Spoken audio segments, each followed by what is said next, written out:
interview and loses. Keeping you informed and engaged, now more than ever. This is Sekulow. We want to hear from you. Share and post your comments or call 1-800-684-3110. And now your host, Jordan Sekulow. Welcome to Sekulow, everyone. This is Will Haynes. Jordan Sekulow is joining me remotely. We will get to him in just a second, but we have a lot to talk about today on the broadcast. We have a major Fox News interview that Kamala Harris conducted last night with interviewer Bret Baier. This was with just 20 days before the election, an interesting time. It shows a lot of things about where maybe the campaign thinks they are at this moment.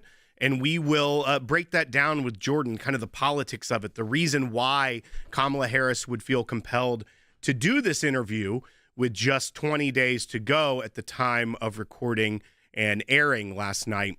But we've also got some really big news out of Israel that we will get to as well. And that is that the new Hamas leader, you'll remember that Israel assassinated the previous Hamas leader in Tehran when he was there for the inauguration of Iran's new president. But the former military commander of Hamas, now the head of the political bureau of Hamas, which is the head of all Hamas, appears was eliminated by Israeli forces, by the IDF, today in Gaza.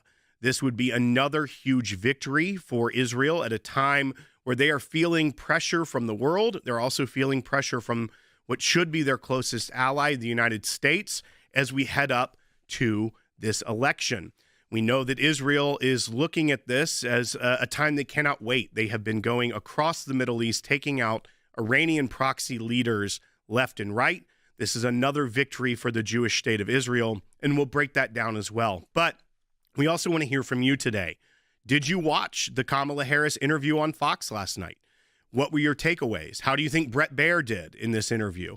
How do you think Kamala Harris did? And do you think this impacts the election, which is now just 19 days away? Give us a call at 1-800-684-3110. Let us know your thoughts on that. You'll be speaking with me and Jordan about this issue as we break it all down for you. And once again, if you're just joining us, we are going to be discussing the Kamala Harris interview with Bret Baier last night, why she felt motivated to take on, finally, an adversarial interview. She'd been doing a lot more media, but this is the first time that she has really gone on an adversarial program to her. Everything else has been friendly, whether it be podcasts, whether it be CNN.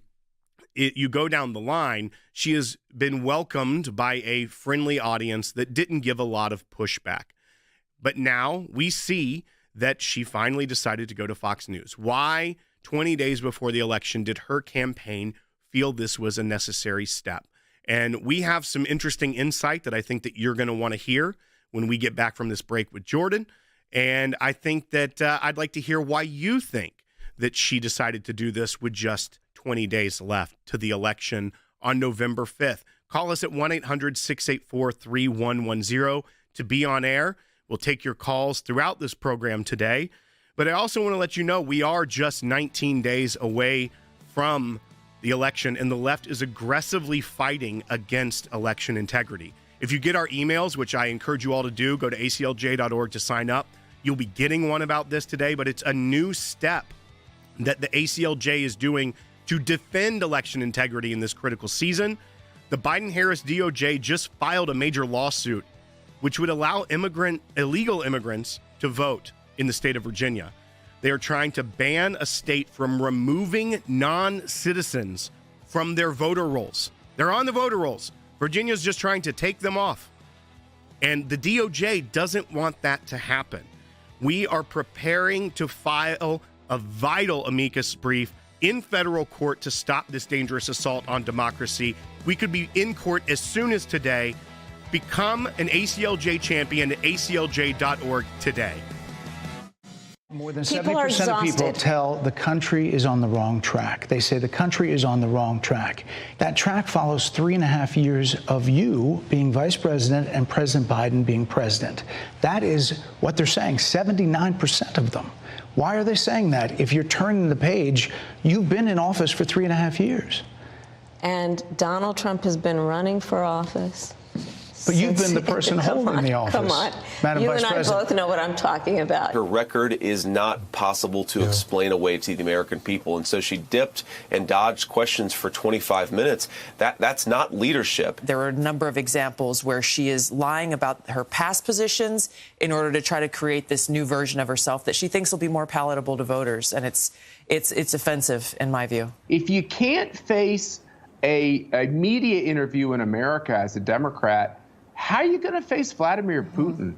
How are you going to look down the regime in Beijing, China? How are you going to face down the mullahs in Iran? After all these weeks on the campaign trail, she just went to the canned lines from her speeches, just reciting things she's been saying at her rallies. I mean, it's just a disaster. But then really, I think the most appalling aspect of this was how she came across, as if she was just offended at even being challenged on anything. Kamala Harris was trying to have a viral I'm speaking moment here, but it really fell flat because she spent more time telling Bret Baier that he was interrupting her than she did giving concrete policy ideas as to how she's actually going to improve the life of the American people right now. For people who were Kamala curious, that wasn't going to satisfy them. And then at the end to say, I'm going to be very different from Joe Biden.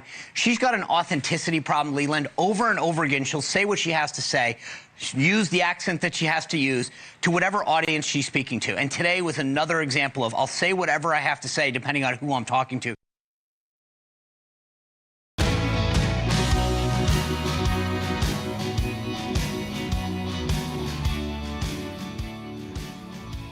All right, welcome back to Sekulow. This is Jordan Sekulow. As you're noticing, likely, I am not in the studio. We had a little technical difficulty right before.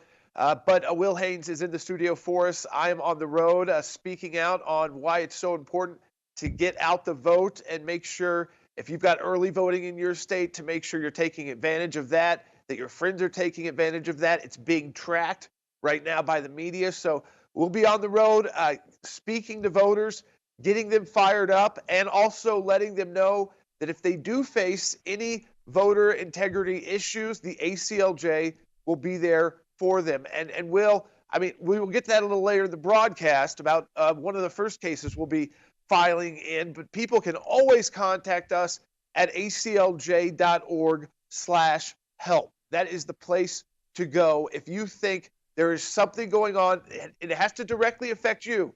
So where you tried to vote, or are you a poll worker that wasn't allowed to do the right thing or isn't sure what to do, contact us at aclj.org/help. But Will, I want to go to you right away because I think your analysis, we talked about it a lot right when I got to West Virginia, actually. We made it in time to watch most of that interview that was pre-recorded a couple hours before it aired with Bret Baier and Vice President Harris. And we were all kind of sitting there with our jaws dropped, like, why did her campaign think this was a move that would help her? And all of us came to that same conclusion, which is the polls they see must be much worse than any of the national or state polls that we're seeing outside of the campaign. That's right, Jordan. And kind of the analysis that we look at it as is that, one, her campaign must be to some degree a little freaking out that there is bad poll numbers internally and that she needed to do something here. Just the podcast interviews, all of the things she's been doing aren't enough. She had to do something to try to spruce up her campaign, get a little bit of energy because the momentum has completely stalled out. And so what do? We take an adversarial interview, we go on Fox News, and we try to reach a segment of the voting base that may be traditionally conservative, traditionally Republican, leans to vote that way by party, but isn't necessarily MAGA or the Trump diehard that you see as the supporter base. So let's go on Fox. Let's take it with Bret Baier. He's a fair journalist. She even made a point to say that during it, that, you know, you're a serious journalist, and let's try to win over that base. But what I'm concerned about And we'll play this bite because I think it exemplifies where she had no strategy once she got to the interview. And I think that's problematic if you're running to be the leader of the free world, the president of the United States, the commander in chief. If you go into this with a goal but no strategy to get there, then you're going to have a disaster on your hands. And we've seen that, having a goal with no strategy throughout the Biden administration. But let's take a listen to Bite 12, where I think it shows that she had no strategy to reach that voter by differentiating herself from Joe Biden. Instead, it was all about Trump. Let's go ahead and play Bite 12. Your campaign slogan is a new way forward, and it's time to turn the page.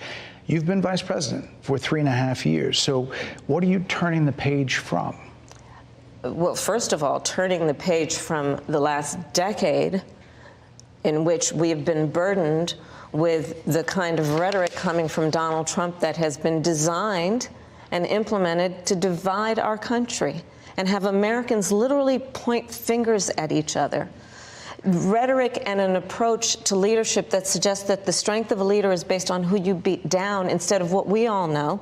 The strength of leadership is based on who you lift up. The strength of an American president, which is one who understands that the vast majority of us have more in common than what separates us. Madam Vice President, more than 70% of people that is about turning the page on rhetoric that people are frankly exhausted of, Brett. More than 70% of people tell the country is on the wrong track. They say the country is on the wrong track. If it's on the wrong track, that track follows 3.5 years of you being vice president and President Biden being president. That is what they're saying, 79% of them. Why are they saying that? If you're turning the page, you've been in office for 3.5 years. And Donald Trump has been running for office. But you've been the person holding the office. Come on. Madam Vice President. You and I both know what I'm talking about. You and I both know what I'm talking about. I actually don't. What are you talking about? So, Jordan, in this, she could have had a clear strategy to differentiate herself from Joe Biden and the administration very easily without even being nasty towards her current boss. But instead, she tried to make it about Donald Trump. And I don't think that her target voter block that she was hopefully trying to reach with this cares at all about what she had to say there. No, I don't think so either. I think that if you're trying to reach a Fox News audience, and within that audience, really a specific block, so not the MAGA voter who's watching to see, what do we need to do? Does she use the same word salad? Is it just as bad as all the other interviews? But you're trying to reach a Fox News voter who is unsure about Donald Trump and is saying, okay, well, if Harris is willing to come to Fox News and do this interview with Bret Baier, maybe I will at least give it a listen, and that might then change some minds, or at least tone down the I guess dissent from Harris. Maybe say, well, it hasn't necessarily changed how I'm going to vote yet. I'm not sure 19 days out, but I could rethink this. Instead, it was the same kind of no answers to specific questions. I mean, the only time she really tries to distance herself from President Biden was when she said, that it won't be the same. Just look at me. That's not what people are talking about, not identity politics. It's you can't keep telling us you're going to turn a new page when you didn't raise your voice for now nearly 4 years. And obviously you weren't. If you did believe that those were policies that needed to be changed in the last 4 years, no one in that White House, including President Biden, trusted you or thought you were someone who they should listen to and take advice from. And Jordan, I think we should play that because you referenced the I'm not Joe Biden. And I think that is the key, is that if you want to reach those voters, they're not concerned about Donald Trump's policies, that the targeted voter that she was probably trying to reach, Fox News audience, but maybe not sold out MAGA rally going conservative. But instead of taking the time to say, look, Brett, constitutionally, I'm the vice president. A lot of these things I didn't have the ability to do. You can keep saying I was in power, but I am a support role to the president. That's why I'll be different. A layup answer she could not utter. And I think to some degree, she's still concerned about her relationship with Joe Biden. But let's go ahead and play Bite 11 because Bret Baier gives her so much opportunity to extrapolate this, to really lay out why she will be different, and she just can't. Let's play Bite 11. You said turn the page, Madam Vice President. You were asked on 2 different shows last week what, if anything, you would do differently than President Biden. Here's what you said. Would you have done something differently than President Biden during the past 4 years? There is not a thing that comes to mind in terms of, and I've been a part of most of the decisions that have had impact. Under a Harris administration, what would the major changes be and what would stay the same? Sure. Well, I mean, I'm obviously not Joe Biden. I know. And so that would be one change in terms of. Yes. But also, I think it's important to say with, 28 days to go, I'm not Donald Trump. So you're not Joe Biden, you're not Donald Trump, but nothing comes to mind that you would do differently? Let me be very clear. My presidency will not be a continuation of Joe Biden's presidency.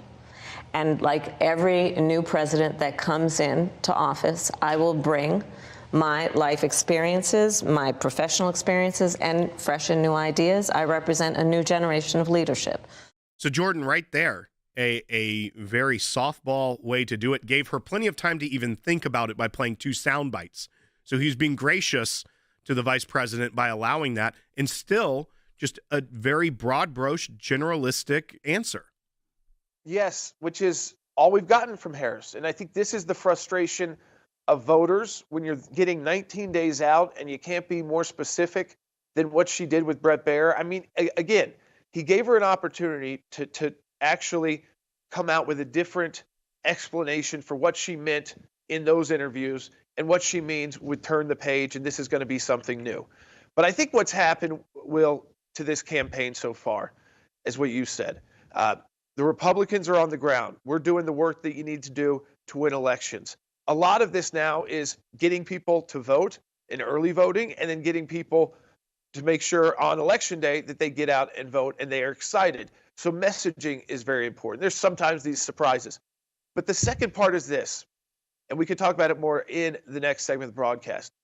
Her pick for vice president has done nothing but damage the Democrat Party. And the way he tried to portray us as weirdos has backfired. I don't like using that term about human beings and about fellow Americans, but that's what he did. And that's why at the ACLJ, we're fighting back. Because when they use names like that, you know what they're doing? They're targeting you. And we're going to talk to you about how they're targeting voters in Virginia and how the ACLJ is going to be involved in one of the first, I guess, the general election lawsuits of the general election season of 2024. So join us at aclj.org and donate today.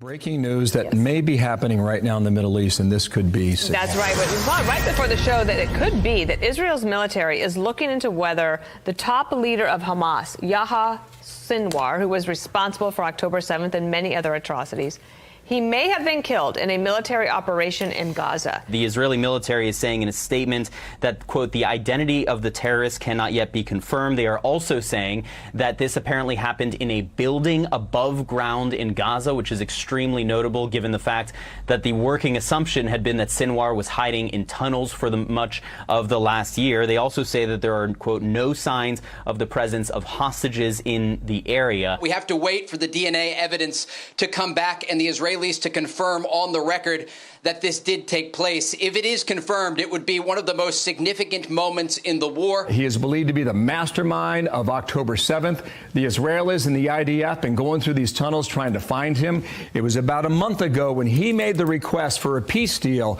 that would give him safe passage to Qatar and spare his life. That was not accepted. The person they are testing to see if it is indeed Yahya Sinwar was killed in the southern city of Rafah above ground. Since 2017, when he assumed the role as the military commander of Hamas, you'll remember that Ismail Haniyeh, the political leader of Hamas, was killed in Tehran. In that moment over the summer when Ismail Haniyeh was killed, it left a bit of a vacuum at the top of Hamas leadership. Well, Yahya Sinwar stepped into that role and assumed both titles, the military commander of Hamas and the political commander. If he is indeed dead, this is a dramatic moment for this war and a dramatic moment for the region, and it opens up the way for hopefully ending the war and moving on a new direction.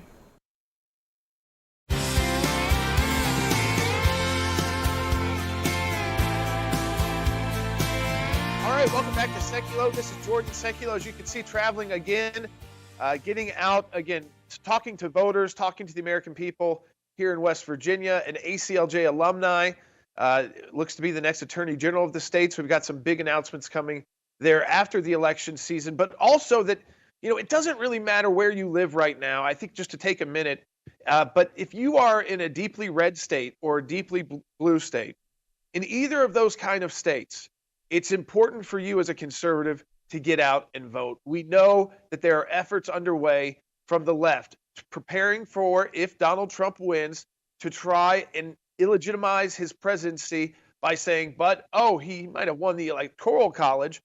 And of course, that's the game that you're playing when you run for president. You look for, how do I put together the Electoral College votes I need, not the total number of voters.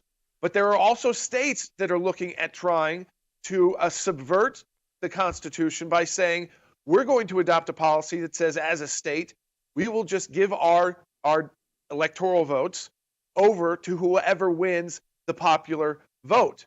So this is not going away, even with a Trump victory. So I want you to make sure it doesn't matter where you live, with early voting beginning, and of course, just less than 3 weeks out now from Election Day, that you are making sure you're voting, your friends and family are voting, and it doesn't matter if you're in a state where it's tough to be a conservative or a state that's dark red and only conservatives are going to win from top down. Your vote matters to the whole national issue that the Democrats are ready to turn on us after Election Day if they suffer a big defeat at the presidential election. So I just wanted to make that note there. We also will have that breaking news. We are looking for confirmation, of course, from Israel that Yahya Sinwar, who was the head of Hamas, he was the head of Hamas after Ismail Haniyeh was taken out by the IDF inside Tehran when he made a brief visit outside his apartment in Doha, Qatar. He was the, quote, political leader of Hamas. But the real on-the-ground leader was Yahya Sinwar, someone who spent over 20 years in prison in Israel for his role in killing Israelis and Israeli civilians. He planned October 7th. And when Ismail Haniyeh was taken out by the IDF, who did Hamas choose to be its new leader? Yahya Sinwar. And it appears now from the images we're seeing and from reporting that all we're waiting on, because the images look exactly like him. It was not a major strike, so body pretty intact, and you can see those images online. So they're waiting to test the DNA. They already have his DNA because he was a prisoner in Israel. So they are just waiting to do that test. I would suspect we get confirmation on whether or not this was Sinwar, and everyone believes it to be at this point, and then what that will mean for Israel in its fight with Hamas, because who comes next in their leadership structure? And would that person be more open to some kind of ceasefire to get the remaining 97 hostages out, 33 of which we believe are no longer alive, but that means over 60 who are alive and maybe up to 4 Americans will. So this is big news as it develops. And of course, once it's confirmed, you really move to that next step of how can this be utilized by Israel and its allies to get those remaining hostages out and continue to dismantle Hamas like they have done with Hezbollah as well. That's right, Jordan. And I think what is striking here is that Israel has these capabilities. They've been able to systematically go across the region, taking out proxies of Iran, the leadership of these terror organizations, whether it be Hezbollah to the north or Hamas in the Gaza Strip. And what has maybe been the changing factor here is Israel looking ahead to November 5th and realizing that it as far as the polling goes, and if you're an international player and you're looking at who's going to be my ally going forward, the presidential election looks like a coin toss. When they have had so much pushback from President Biden and they've had to restrain themselves in so many ways, that they are probably concerned about a Harris administration, that their ability to go after these leaders would be greatly diminished if she were to prevail on November 5th. So I think that Israel is taking an opportunity now to go through and wipe out these leaders to hopefully cripple these organizations in the future if there is a less friendly partner, if you want to call it that, in the White House, if it ends up being Kamala Harris. But I think what's also interesting about this is that it shows you the skill and precision of the IDF, is that one of the reasons it's taking so long to confirm by them doing the DNA testing is that this wasn't one of these, a bomb hidden in an apartment in Tehran for 2 months and then using intelligence, or going after the specific bunker that they knew that Nasrallah was in the north, in Lebanon. This appears to be a patrol by the IDF, a routine patrol in Gaza, where they saw armed terrorists and they engaged a target, and they, by happenstance, by providence, if you will, were able to take out the leader of Hamas. So we will see that confirmation hopefully shortly, but that's also why there wasn't a large intelligence operation, that they already knew that was their target in there. And there's some reporting as well that it was a soldier who noticed and potentially took him out, wasn't even in the IDF on October 7th. He was enlisted after the attack by Hamas. So there's some beautiful poetic justice if that is the soldier, the brave hero of Israel, that was able to lead to the takeout of Sinwar, who has been a thorn in Israel's side for decades. I think what this shows, too, is that by Israel starting this multifaceted campaign, really, to take out terrorist leadership in whether it's Hezbollah or whether it is Hamas, and using very unique ways. And you see that some of those strategies started before even October 7th, when we're talking about Hezbollah, when we're talking about, of course, taking out the leader of Hamas in Tehran, when we were talking about Sinwar, who they have been looking for, but worried that they had located his general area, but that he was surrounded by hostages.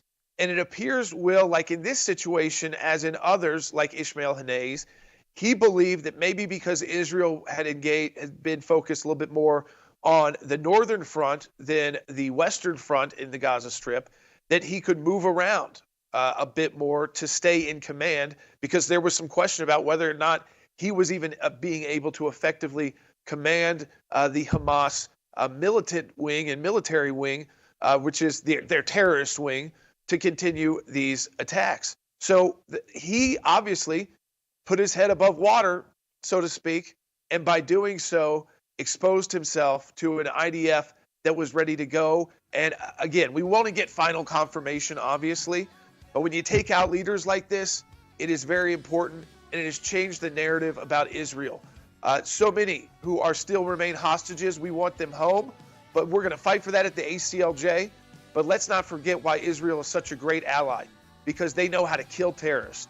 And we need allies like that to help us. Support the work of the ACLJ at aclj.org. Folks, election integrity is going to be a core focus leading up and even after Election Day. Donate today to help our efforts at aclj.org.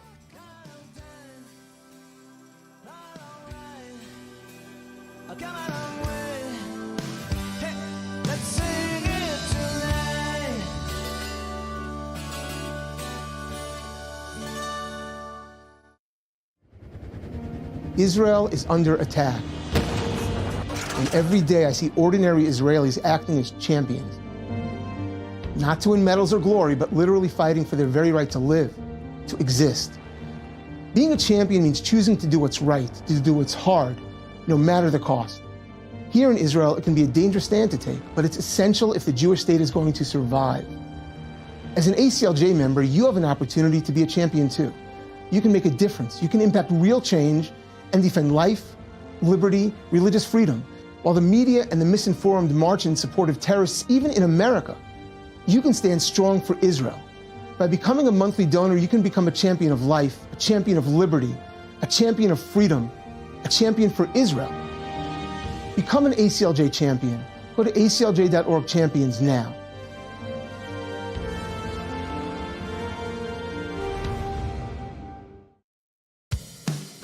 keeping you informed and engaged.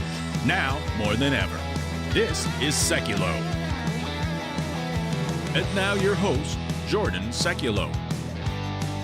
Folks, I am on the road once again, and we have been on the road making sure that everyone out in the country knows that the ACLJ will be there for them. One, if they feel like there's any election integrity concerns that they are experiencing, if they've got questions as early voting begins. We've also been talking in red states and blue states, too. We don't ignore those for two reasons. One, just because it's a blue state or red state doesn't mean there's not tight races inside the state that will determine the balance of power in the U.S. House, in the U.S. Senate, or in state government and local government. And we have seen through battling to make sure that Donald Trump was even allowed on the ballot, in the primary ballot, on the case we took all the way to the U.S. Supreme Court and won, representing the Colorado Republican Party. Again, you've got to make sure that people have access to vote. And I want to make sure everyone who is a supporter of the ACLJ, everyone watching this broadcast right now, everyone listening to this broadcast right now knows that we are committed to making sure that you feel confident in your vote being counted and you feel confident in the election integrity of our country. Does that mean it's all going to go perfect on election night? No. But do not be discouraged. And surely, let me tell you this, don't believe for a moment that your vote won't matter or that it's somehow not going to get counted. We cannot win if you do not vote. I mean, it's the bottom line. We can't win if we don't show up. And as our good friend of ours, of course, colleague Rick Riddell says, we need to swamp the vote.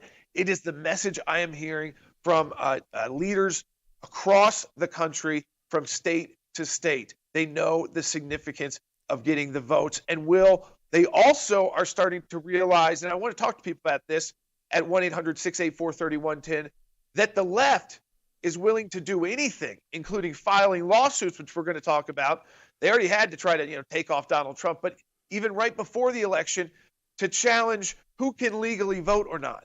That's right, Jordan. And also, if you want to join in on this conversation, call us at 1-800-684-3110. Tell us what you thought about Kamala Harris's interview last night. If you thought it helped her, if you thought it hurt her, tell us how you thought Bret Baier did interviewing her. There was a lot of criticism that he was going to be the one that was going to be interviewing her by some on the right. But then there was also those on the left that said it's Fox News. He's playing to an audience of one, and that would be Donald Trump. So give us a call, 1-800-684-3110. But this election integrity issue, Jordan, that you bring up is very important to us. We are going to be talking in the next segment about ways that we are already engaging and looking forward. But I want to point out something, too, that Jordan said about how if you're in a red state and you're voting for conservatives and you think it's a foregone conclusion, there's another reason to be locked in and vote no matter what in this election. And that's because there are many leftists right now trying to subvert the Constitution and go around the way that our elections are decided. There's something called the National Popular Vote Interstate Compact. Jordan and I have talked about it many times. I think it's something that we need to look more at and more people need to know about. But there are states that are pledging that if they get enough states to band together, they're essentially making an interstate compact, that if they get enough, that they could reach 270 electoral votes amongst those states. They won't count their state vote tally for who wins their electoral votes. They will only look at the popular vote for the whole country. They will disenfranchise their own voters for the sake of going to a popular vote. And therefore, they would get around the loophole of the Constitution. I think it's very dangerous, but I think that's what you're looking at. So when you say, the Electoral College is all that matters, that's true. But there are even ways that the left is trying to subvert the Constitution, even right now. They already have 209 electoral votes signed on to this. So this is a real threat, and I think we need to look at this as well, Jordan. Absolutely. And we need your support at the ACLJ. So we're launching, of course, an election integrity effort for these final 19 days and for whatever happens after Election Day. We've been ready to go in the past. We're ready to go now. You go to aclj.org/help if you feel like there's any issues, even with early voting in your state. And we need your support so we can get our lawyers across the country to defend your rights at aclj.org. Donate today. We'll be right back on Sekulow. a bit of an interesting fact that happened over the weekend. One of the guys who works here, I'll leave his name redacted, had moved here from California many years ago now, 4 years ago, had moved to Tennessee from California, like a lot of people have, made their way to the Nashville area. And what shows up in the mail for him? Multiple different ballots, because we are seeing this still happening around the country where people are starting to already receive ballots for places they don't live. They haven't lived in years. I know you saw that, Jordan. You had that happen last time. 3 last time I was in this studio, and we had moved here and had 3 live ballots. Now, that was supposed to be because of COVID. Yeah. Too. That was not supposed to be because of what is the California reasoning behind this? Are they now just mailing live ballots? And he hasn't had it's not a request. No.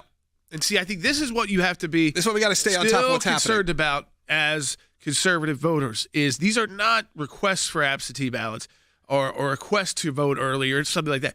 This is a live ballot.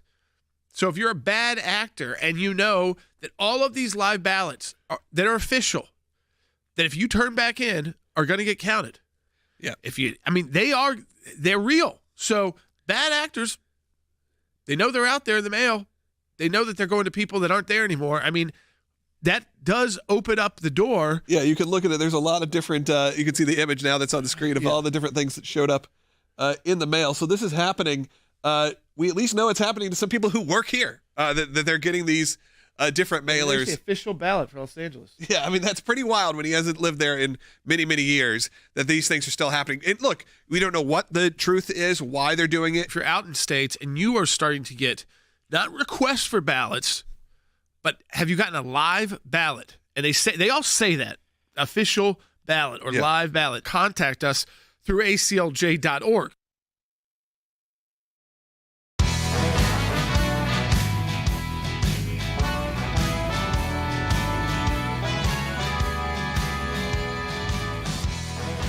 All right, welcome back to Sekulow. This is Jordan Sekulow. We are taking your phone calls. I want you to call into a 1-800-684-3110. That's 1-800-684-3110.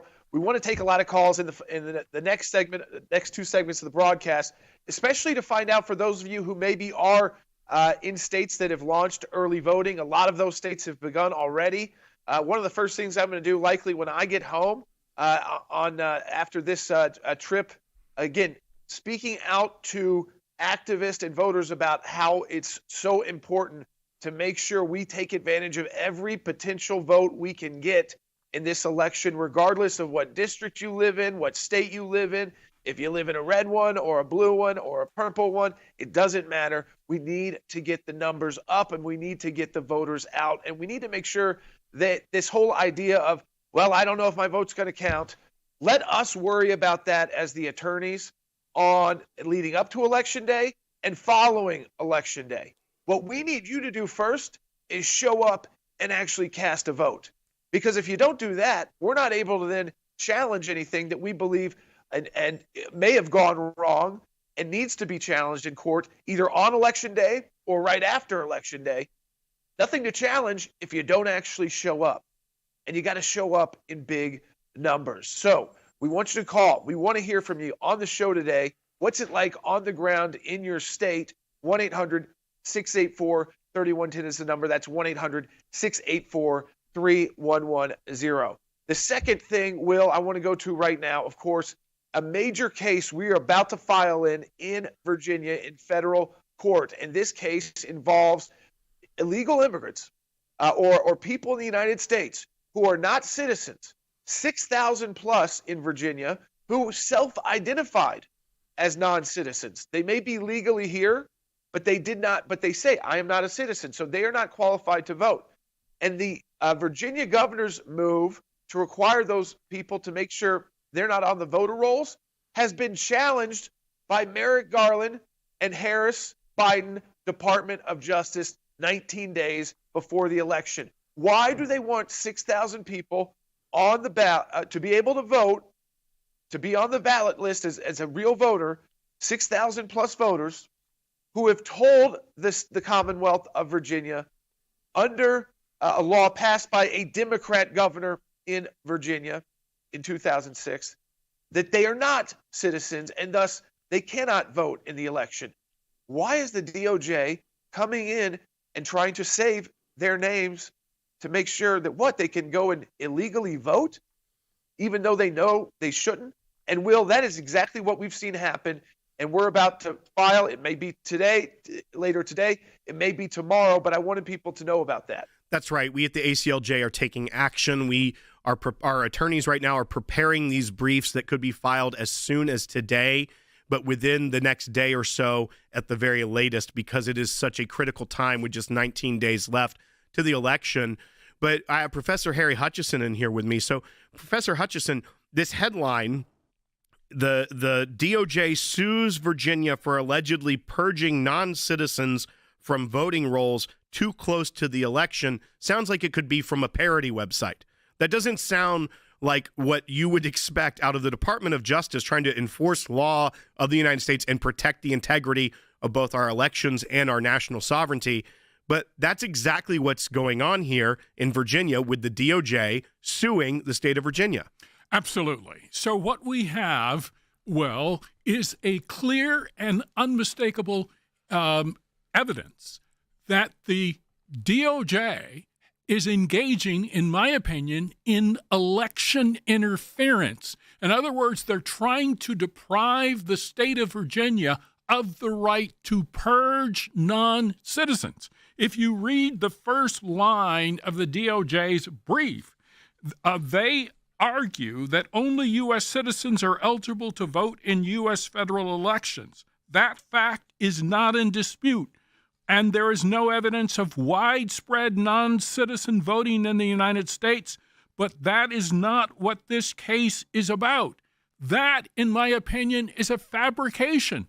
It's precisely about the DOJ's effort to assist non-citizens to vote in Virginia elections. Up to 6,300 non-citizens have self-identified themselves as non-citizens, and yet, what is the DOJ doing? They're filing a lawsuit. They're trying to enjoin or prevent the state of Virginia from enforcing a law signed by a Democratic governor, Tim Kaine, in 2006. So this is ridiculous. It's also a move by the DOJ which arguably violates the United States Constitution. If you look at Article 1, Section 4, Clause 1, the state legislature sets the time, manner, and method of voting with respect to members of the House, members of the House of Representatives, and the Senate. Also, if you look at Article 2, Section 1 of the Constitution, it talks about voting for the president. Who sets the rules? The state legislature. So the state legislature of Virginia has acted. Governor Youngkin is following the law, and yet the DOJ is intervening. And Jordan, what we're seeing here is a time for ACLJ to take action as well. I think it's also important that governor that signed it into law, remember, you may have forgotten, that was Hillary Clinton's running mate. So this is someone who was on a national ticket and probably thought this was a good law to maybe have when he was the governor of Virginia. But the DOJ is taking action here in what reeks of election interference. So in my hotel room, I threw my glasses on to just look over to the television because I saw there was something new being reported on Sinwar, and that is big news that Israel's foreign minister has said in Israeli media that Sinwar is dead. He is confirming that Sinwar is dead. Now, again, that is being reported out of Israeli Hebrew media. So, and it's not the prime minister yet, but the foreign minister making a comment like that, I cannot imagine would be said with that kind of clarity if it wasn't true. Now, do we want to get that final and full confirmation? Absolutely 100%.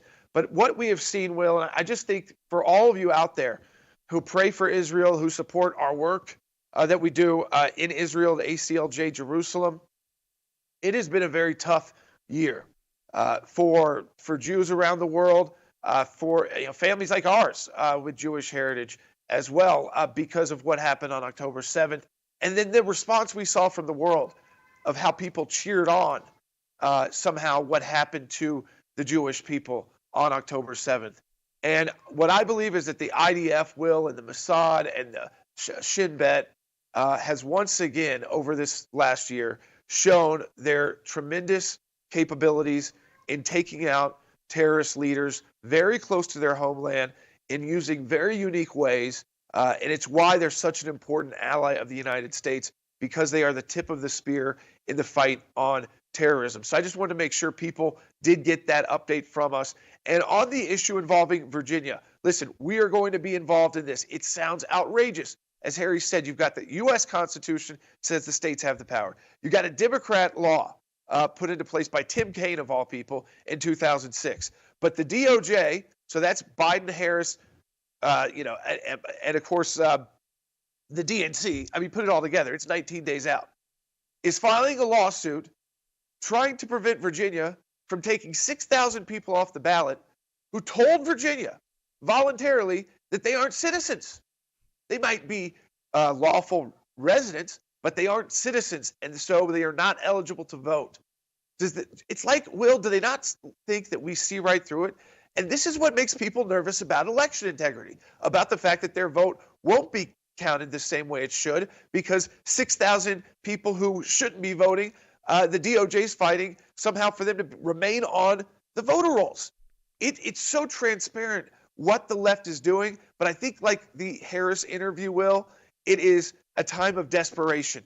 And that's when we've got to put our pedal, put your pedal to the metal. We've got to go hard these last 19 days, leave no stone unturned, speak to everyone you can, get out the vote, because they are starting to make moves and steps that show they are very nervous about what could happen on Election Day. And Jordan, I mean, it's almost as if the DOJ created a loophole for illegal voting by saying, hey, if it's within 90 days and someone joins the voter rolls, you can't even look at it. That's the way it plays in my mind as a non-attorney, but it's like creating a loophole for election fraud.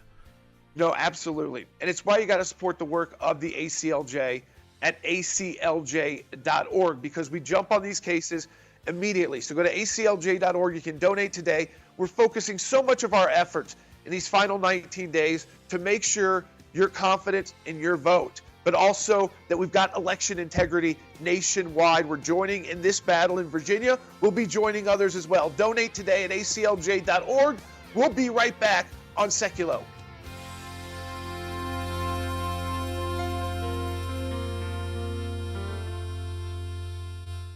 More than 70% of people tell the country is on the wrong track. They say the country is on the wrong track.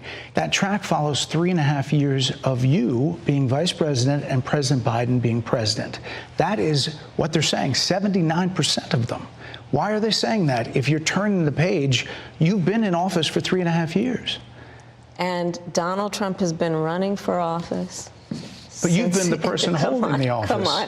Madam You Vice and I President. both know what I'm talking about. Her record is not possible to explain away to the American people. And so she dipped and dodged questions for 25 minutes.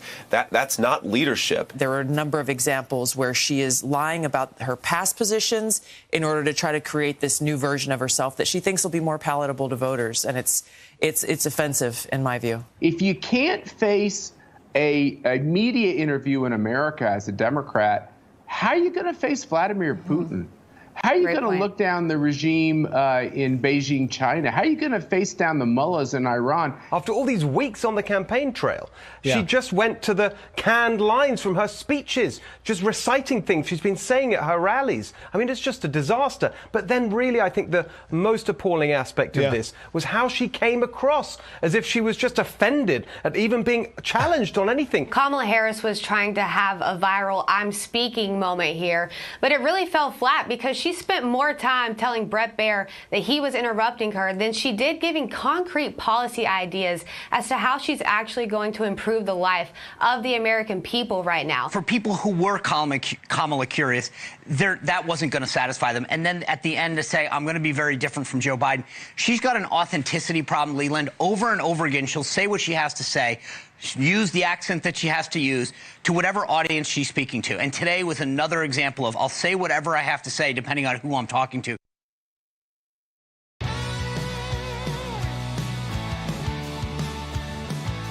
All right, welcome back to Sekulow. For this final segment, I wanted to make sure we could get to those callers who've been waiting to talk to us.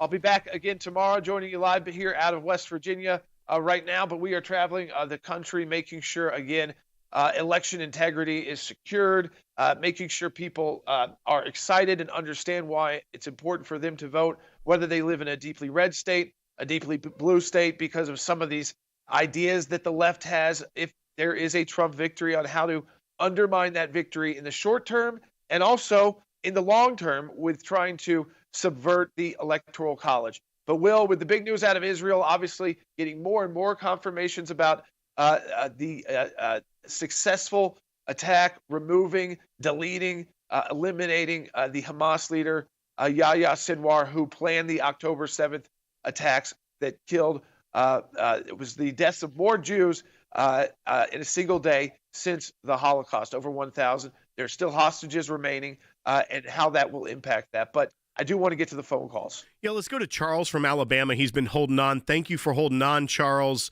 You're on the air. I'm going to say this to everybody that's voting. You vote not out of emotions. You vote with your heart. You vote with your mind. And you vote for the person that politics that fits what you want. I tell people this because we let race get involved in this thing. My daddy had to have surgery, sir. You know who worked on him? She was an Italian doctor. I didn't give a care whether she was white, black, Italian, straight or gay. Save my daddy. That's what I wanted her to do. When we start involving race into this thing, that's when we lose focus. Donald Trump is the right person for the job. He run the country like a business. That's why he's so successful. Look at him. He's a billionaire. You think he became a billionaire because he said, I'm Donald Trump? No. He became a billionaire because he was very smart. And he was taught by his daddy. He was taught by the very best.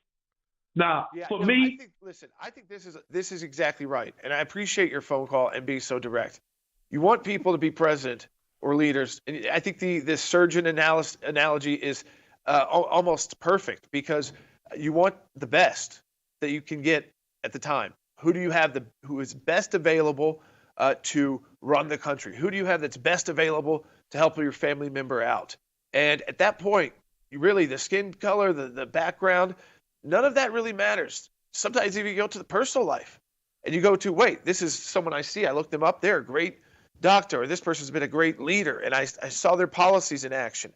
So that's how it impacts me the most. I can decide if I want to engage with them a lot on social media, if I want to follow the news closely after they're elected.